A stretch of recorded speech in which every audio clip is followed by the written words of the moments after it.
지금부터 왕이신 나의 하나님 함께 찬양하시면서 9월 둘째 주 주일 예배를 주님의 이름으로 시작하도록 하겠습니다. 왕이신 나의 하나님, 내가 주를 높이고 영원히 주의 이름을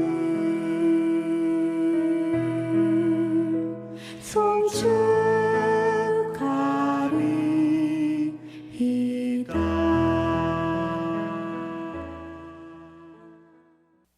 기도하겠습니다. 하나님 아버지, 감사합니다. 오늘도 저희에게 거룩한 주일을 허락하셔서 주님 앞에 예배로 영광 돌리게 하심을 감사드립니다.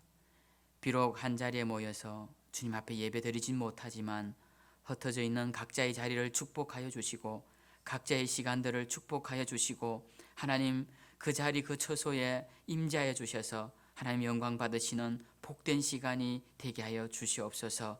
하나님 우리가 함께 얼굴을 대면하여 예배하지는 못하지만 하나님 우리 가운데 임재하시고 우리의 영적인 교제가 있게 하시고 하나님과 또 깊은 믿음의 교제를 나누는 복된 시간이 되게 하여 주시옵소서.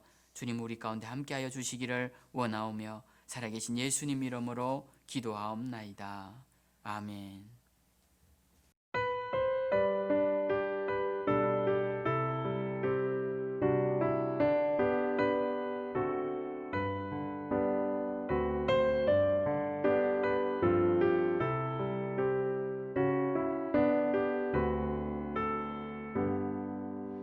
나의 갈 길 다가도록 예수 인도하시니 내 주 안에 있는 긍휼 어찌 의심하리요. 믿음으로 사는 자는 하늘 위로 받겠네. 무슨 일을 만나든지 만사 형통하리라. 무슨 일을 만나든지 만사 형통하리라. 나의 갈 길 다가도록 예수 인도하시니 어려운 일 당한 때도 족한 은혜 주시네. 나는 심히 고단하고 영혼 매우 가라나 나의 앞에 반석에서 샘물 나게 하시네. 나의 앞에 반석에서 샘물 나게 하시네. 나의 갈 길 다가도록 예수 인도하시니 그의 사랑 어찌 큰지 말로 할 수 없도다. 성령 강화 받은 영혼 하늘나라 갈 때에 영영 물을 나의 찬송 예수 인도하셨네. 영영 물을 나의 찬송 예수 인도하셨네.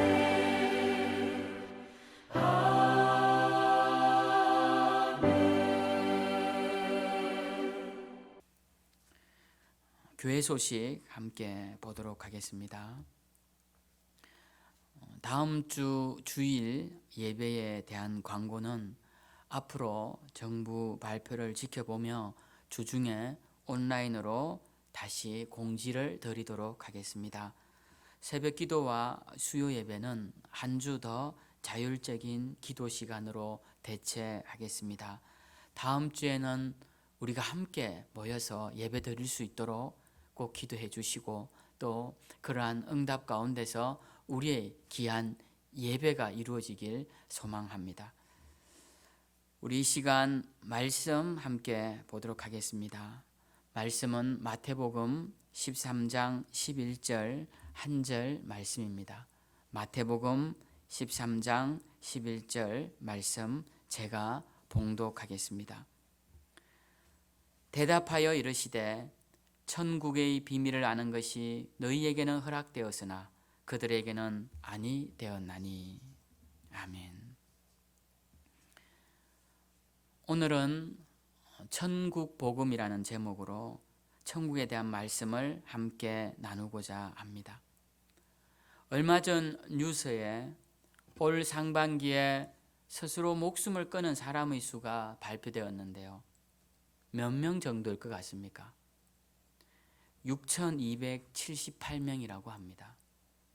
6,000명 정도가 올해 1월에서 6월 사이에 스스로 목숨을 끊었다라는 것입니다. 굉장히 많은 사람이 자살을 했죠. 올해만 그럴까요? 작년에도 상반기에 6,000명 정도가 자살을 했다고 합니다.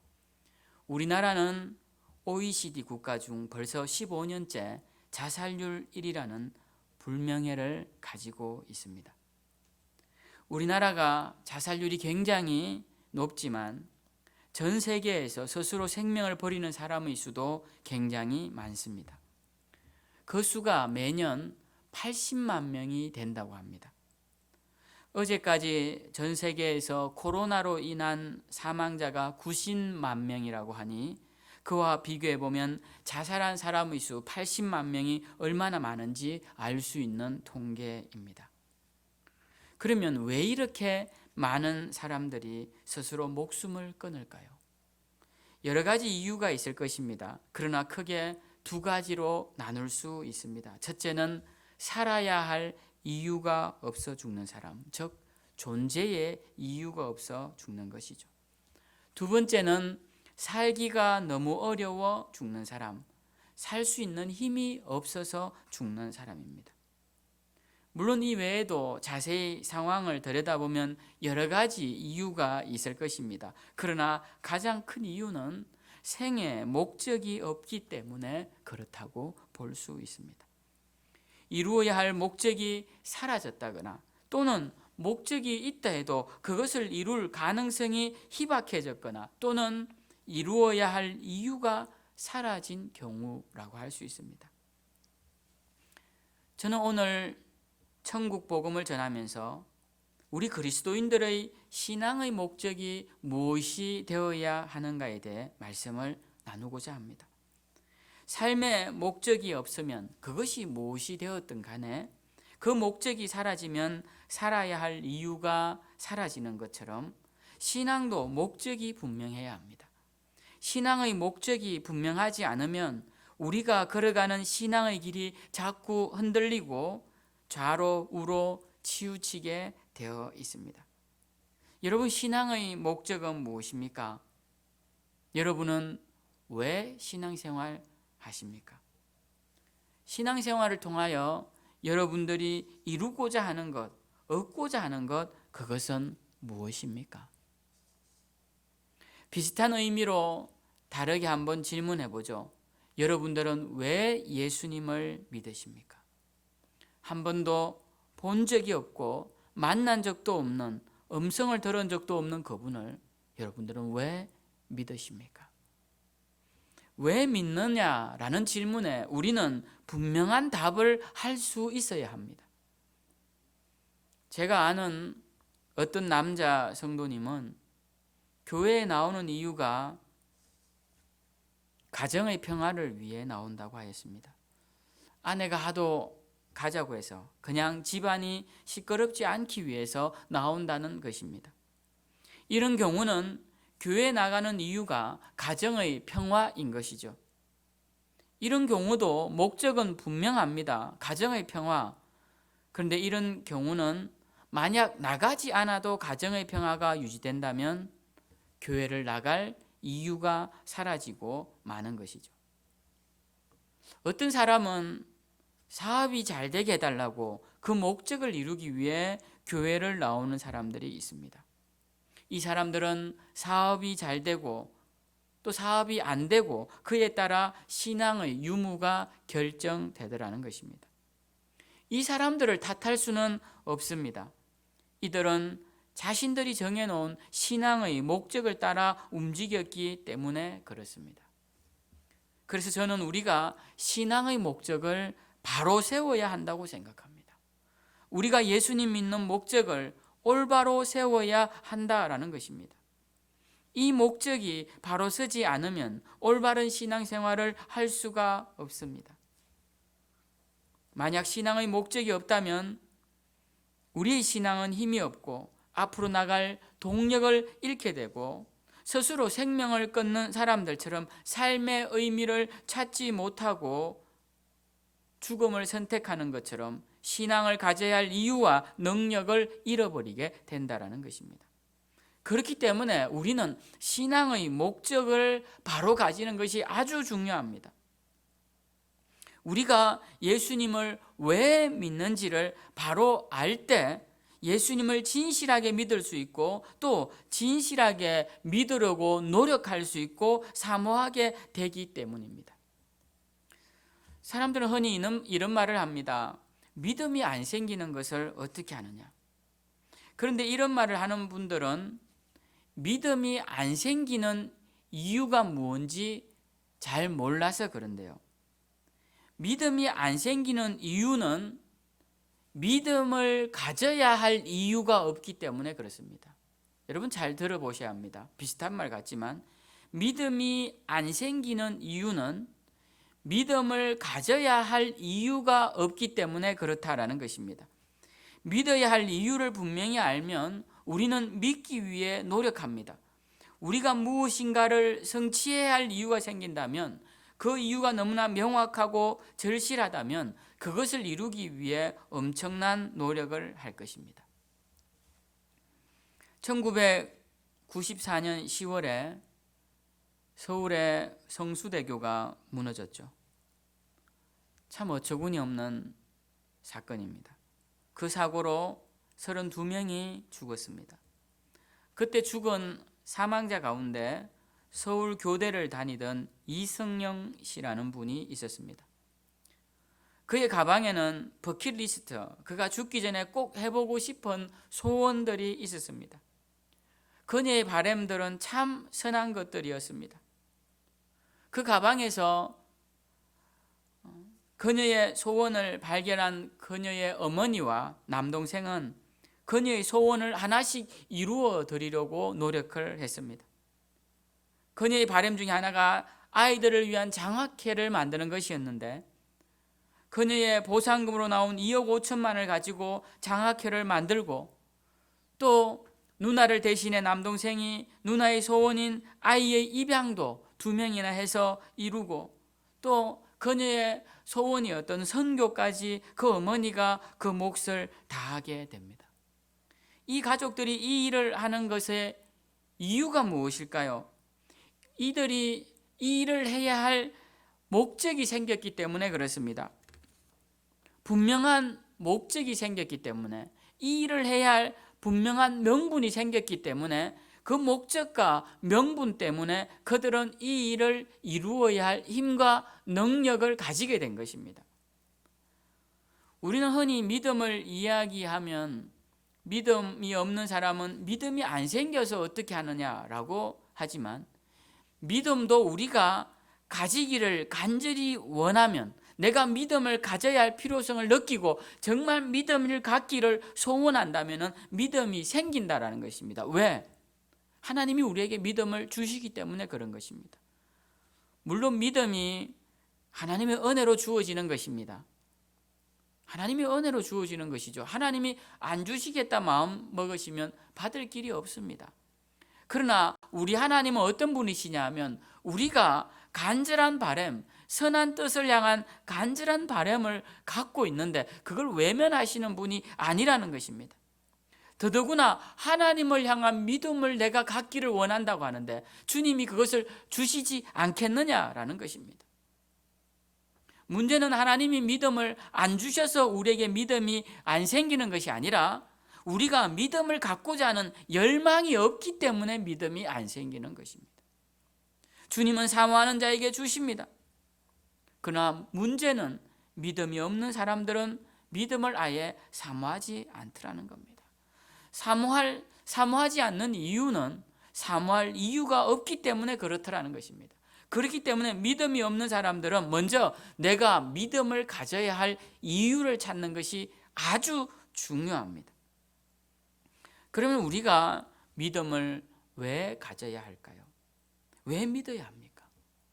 그 믿어야 하는 이유가 무엇입니까? 다시 스스로에게 한번 질문해 봅시다. 나는 왜 교회를 다니는가? 나는 왜 예수님을 믿는가? 나는 왜 신앙생활을 하고 있는가? 우리 그리스도인들이 예수님을 믿어야 하는 분명한 이유가 있습니다. 저는 가장 중요한 이유가 오늘 말씀 천국에 가기 위함입니다. 예수님을 믿는 가장 분명한 이유는 천국에 가기 위함입니다. 사람들은 이 땅의 삶이 중요하지 천국에 가는 것이 뭐가 중요하냐? 죽어서 천국 가는 것이 뭐가 중요하냐? 있는지 없는지도 모르는 그런 것을 가지고 현실 도피하는 삶을 살지 않겠느냐? 그렇게 말을 합니다. 그런데요, 천국에 대한 소망이 있으면 이 땅의 삶을 더 가치 있게, 더 의미 있게 살아내려고 합니다. 함부로 살지 않습니다. 함부로 목숨을 끊지 않습니다. 천국을 향한 소망을 가지고 있는 사람은 이 세상의 평가로 인해 좌절하거나 이 땅의 일로 인해 포기하는 삶을 살지 않습니다. 대학 수능 후에 항상 아이들이 여러 명이 자살을 하죠. 자살하지 않고 지나간 해가 단 한 해도 없을 것입니다.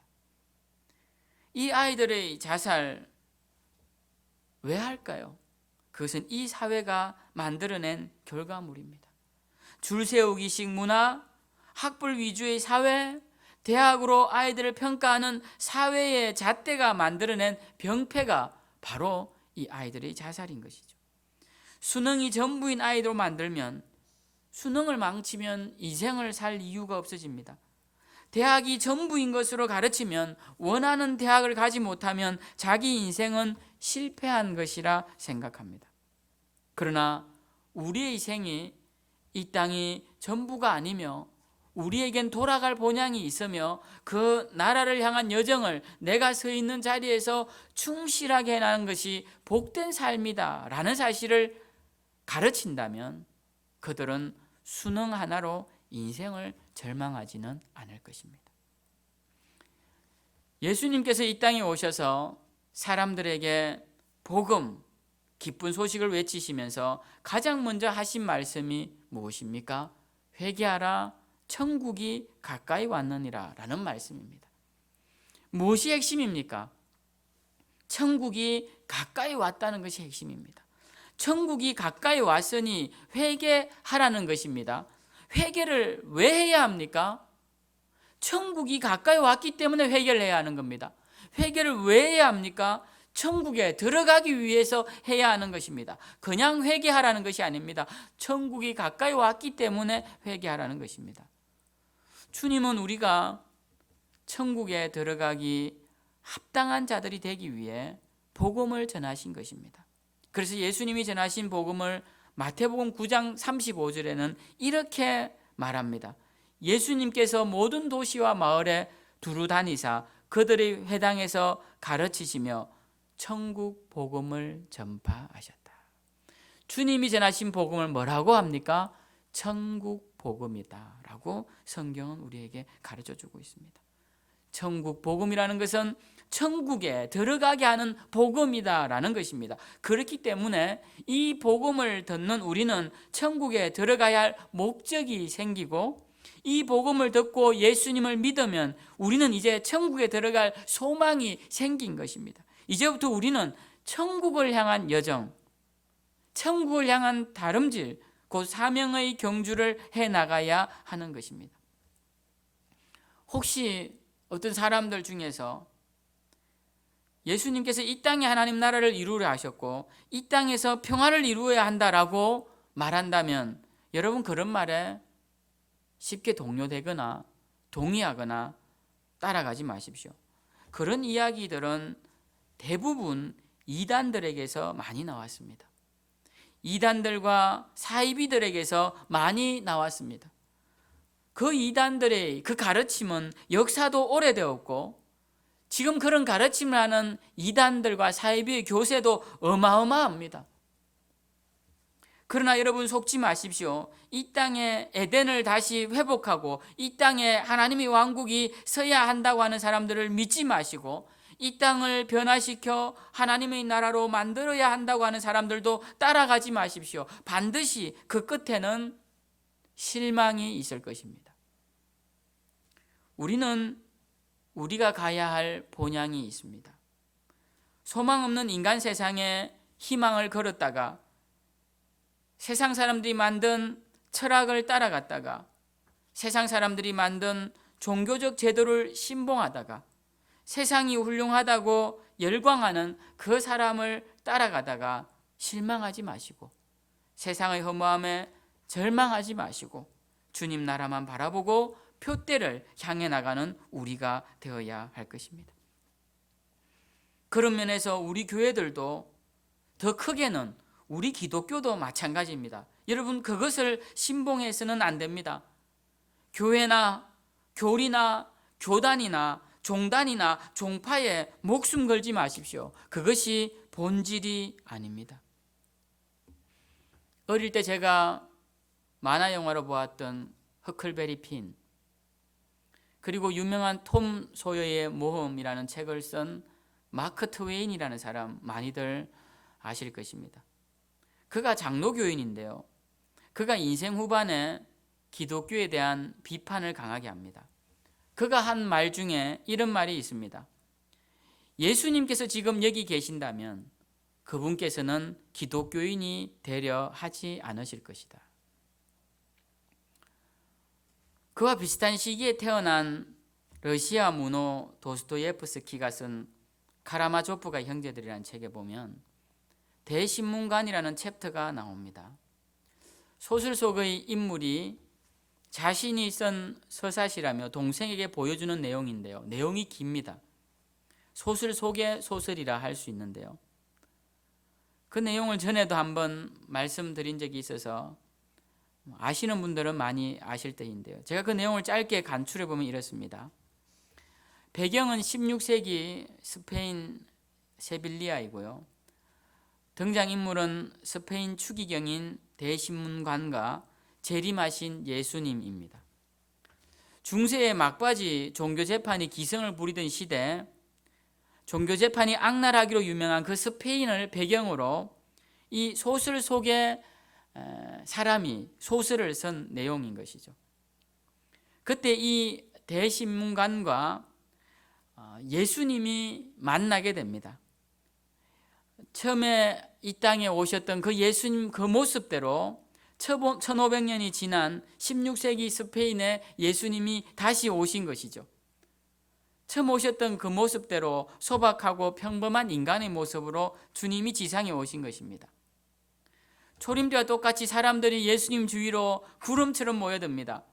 예수님은 관 속에 누운 한 소녀를 살리는 기적을 보이십니다. 모든 사람들이 이분은 예수님이야 라는 사실을 알게 됩니다. 그런데 이를 본 추기경인 대신문관이 호위병들에게 명령하여 저자를 잡아오라고 합니다. 그리고 감옥에 가두게 합니다. 그리고는 이 대신문관이 조용히 혼자서 이 감옥에 가두어진 예수님을 찾아갑니다. 그리고는 이렇게 말하죠. 당신은 어째서 우리를 방해하러 온 겁니까? 이것이 첫 번째 질문입니다. 대신문관은 예수님인 줄 알았습니다. 근데 이 예수님을 향하여서 뭐라고 말하냐면 당신은 왜 우리를 방해하러 왔습니까? 당신이 오지 않으면 우리가 더 당신을 잘 전할 테인데 왜 우리에게 와서 우리를 방해합니까? 라고 질문을 합니다. 그러면서 계속적으로 이렇게 말하죠. 교회가 세상 사람들을 사로잡으려면 예수 당신의 방식으로는 절대로 안 됩니다. 교회가 교회로서 살아남기 위해서는 대중이 좋아하는 방식을 따라가야 합니다. 1500년 전 당신은 마귀가 유혹했을 그때 돌을 떡으로 만들어야 했습니다. 그때 떡을 만들어줬으면 사람들이 이렇게까지 고통스러워하진 않았을 것입니다. 대중은 따뜻하고 배부르면 그것으로 만족하는데 왜 거기다 대고 하나님의 말씀을 따르라고 합니까? 이 불쌍한 사람들에게 빵을 주었더라면 혁명도 안 일어났을 것이고 도둑질도 하지 않았을 것이고 굶어 죽은 자식 앞에서 통곡하는 일도 없었을 것입니다. 이렇게 책망 섞인 대신문간의 말이 끝나고 예수님은 조용히 그 감옥문을 나오십니다. 그리고 오셨던 길로 다시 되돌아가십니다. 이것이 그 소설 속에 나오는 또 하나의 소설인 대신문간의 내용입니다. 예수 없는 기독교, 그것이 도스토예프스키가 풍자한 기독교였습니다. 예수님이 이 땅에 오시면 기독교인이 되지 않았을 것이다 라는 마크 트웨인의 말과 같은 맥락의 이야기죠. 이 마크 트웨인이 기독교인이면서도 기독교를 비판한 이유는 그 당시 미국의 보수적 기독교가 노예 제도를 찬성하면서 그것이 성경에서 인정하고 있다고 주장했기 때문에 그리스도의 사랑이 없는 기독교를 비판했던 것입니다. 저는 제 스스로에게 질문해 봅니다. 오늘날 기독교에 소망이 있는가? 이 질문은 좀 더 본질적으로 나아가게 됩니다. 과연 사람에겐 소망이 있는가? 사람이 만든 이념과 철학과 조직과 비전 속에 소망이 있는가? 여러분은 어떻습니까? 저는 기독교에 소망이 있는 것이 아니라 예수 그리스도 안에 소망이 있다고 생각합니다. 기독교라는 틀 안에 예수 그리스도를 가두고 우리의 신념 속에 예수 그리스도의 가르침을 가두고 우리의 철학적 이성 속에 예수 그리스도를 가두고 우리의 사상 속에 예수 그리스도를 가두어 놓고 그분의 가르침을 왜곡시킨다면 우리는 소설 속에 나오는 대신문관과 다를 바가 없을 것입니다. 제가 이런 말씀을 드리는 이유는 이 땅에 소망을 두지 마시고 우리의 소망은 하늘에 두어야 한다는 사실을 말씀드리기 위함입니다. 우리 신앙의 목적은 무엇이어야 합니까? 천국이 되어야 합니다. 우리가 신앙생활하는 이유는 천국에 가야 하기 때문에 그렇습니다. 우리는 기독교를 믿는 것이 아니라 예수 그리스도를 믿고 천국에 가야 할 사람들인 것입니다. 우리가 종교단체를 믿지 못하는 것은 그 중심에 사람이 있기 때문입니다. 여러분 사람을 믿으십니까? 얼마 전 우리나라의 미투 운동에 제일 앞에 있던 사람, 청렴 결백의 상징처럼 여겨졌던 한 사람이 자살로 생을 마감했죠. 그는 죽기 전 성추행범으로 조사를 받아야 할 상황이었습니다. 자신은 페미니스트고 미투 운동을 지지한다며 여성의 인권을 위해 누구보다도 목소리를 높이던 그 사람은 자신의 여비서에게 성추행으로 고소를 당하였습니다. 새롭고 놀라운 사실입니까? 이런 일이 처음입니까? 또 하나 예를 들어보죠. 작년에 2019년도에 개신교 안에서 개혁을 부르짖던 한 목사가 자신의 불륜 사실이 드러난 후 그 개혁 추진 모임 대표에서 사임했습니다. 교회의 개혁과 목회자의 윤리, 도덕, 그리고 사회에서 일어나고 있는 미투 운동을 지지하고 성범죄를 저지른 목회자들을 비난하며 교단의 쇄신, 개신교의 쇄신, 목회자들의 쇄신을 강조하며 한국교회에 새 바람을 일으키던 사람이었습니다. 그러던 그가 아내 모르게 수년 동안 불륜을 저지르고 있으면서 그는 다른 목회자들을 비난하며 윤리와 도덕을 외쳤던 것이었습니다. 여러분, 놀라운 일입니까? 새로운 사실입니까? 전혀 그렇지 않죠. 제가 이런 예를 드는 것은 사람에게 희망을 두지 말자는 이야기를 드리고 싶어서입니다. 이 땅에 희망을 두지 말자는 말씀을 드리고 싶어서입니다. 사람이 만든 조직과 이념과 철학에 희망을 두지 말자는 말씀을 드리고 싶어서입니다. 예수님께서는 우리에게 천국 복음을 주셨습니다. 그러시면서 오늘 본문 말씀처럼 이 천국 복음은 천국 비밀이라고 말씀하셨습니다. 비밀이라고 말씀하신 것은 듣는다고 다 깨닫는 것이 아니라는 말씀입니다. 즉 이 말씀은 듣는다고 다 천국에 대한 소망으로 살아가는 것이 아니라는 말씀입니다. 천국의 비밀을 깨달은 자들은 천국을 소망하며 살 것이요, 깨닫지 못하는 사람은 여전히 이 땅에 소망을 두고 살아가게 될 것입니다. 여러분은 어디에 속한 사람들입니까? 예수님은 마태복음 5장에서 산상수훈을 사람들에게 가르치십니다. 거기서 8복이 등장하는데요. 8개의 복이 나오죠.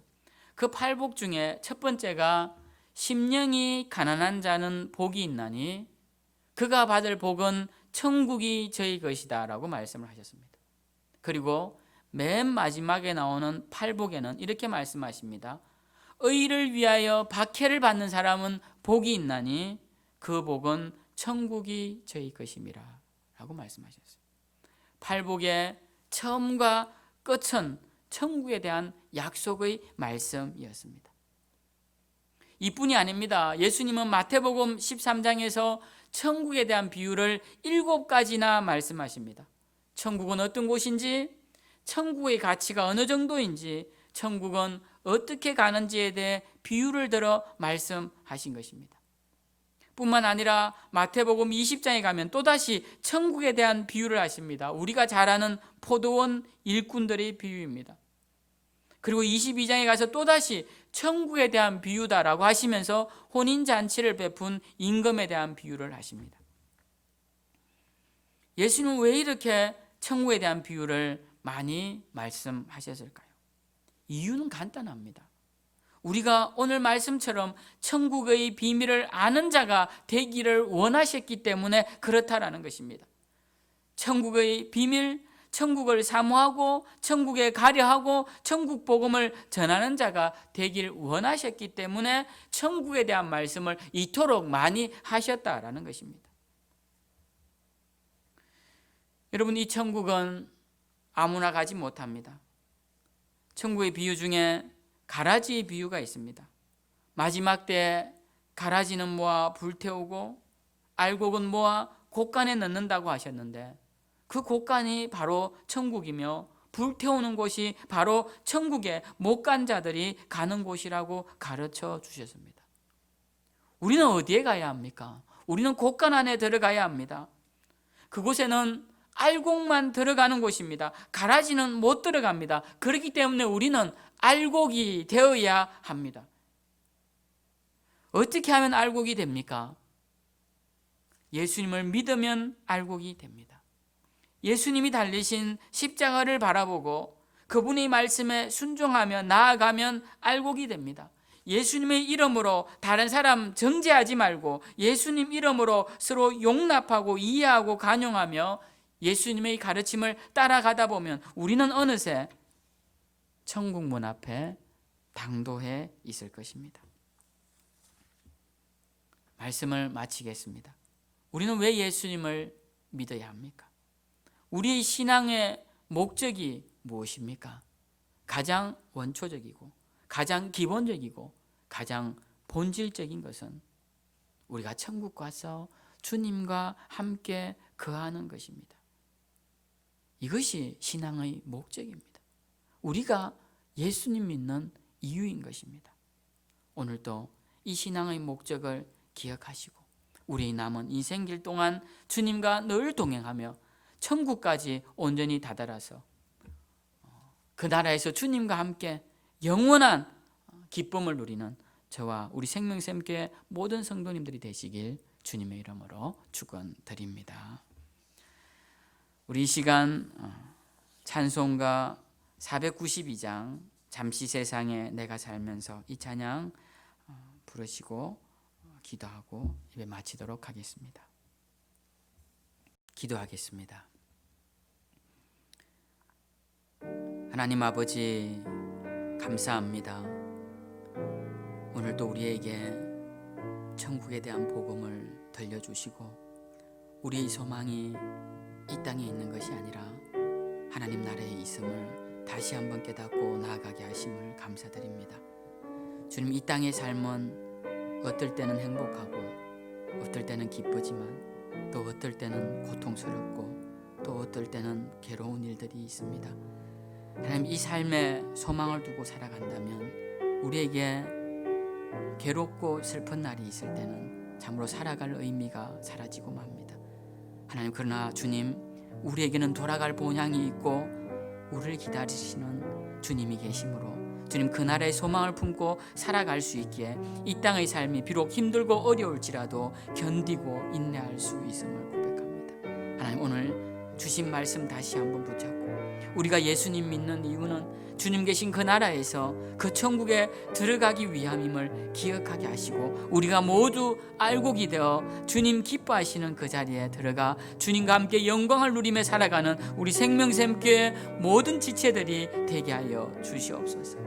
하나님, 비록 저희들이 모여서 예배드리지 못하지만 우리 속에 있는 천국을 향한 소망은 조금도 사라지지 말게 하시고 약해지지 말게 하시고 주님을 더욱더 사모하게 하시고 예배를 더욱더 사모하게 하시고 주님 베푸신 은혜에 더욱더 감사하는 우리 모두가 되게 하여 주시옵소서. 하나님, 이번 주간에도 주님 앞에 예물 드린 손길들을 기억하여 주시고 주님, 예물과 함께 드린 마음의 기도의 제목들 기억하시고 또 물질로 드리지 못하지만 주님, 이 시간 우리의 마음과 정성을 다하여 주님 앞에 구별한 모든 심령들, 그들의 시간과 정성을 주님 기억하여 주시고 주님, 그들에게 세상이 줄 수 없는 기쁨과 평안, 천국에 대한 소망과 예수 그리스도에 대한 믿음의 확신을 가지고 나아가는 귀한 주의 백성들 다 되게 하여 주시옵소서.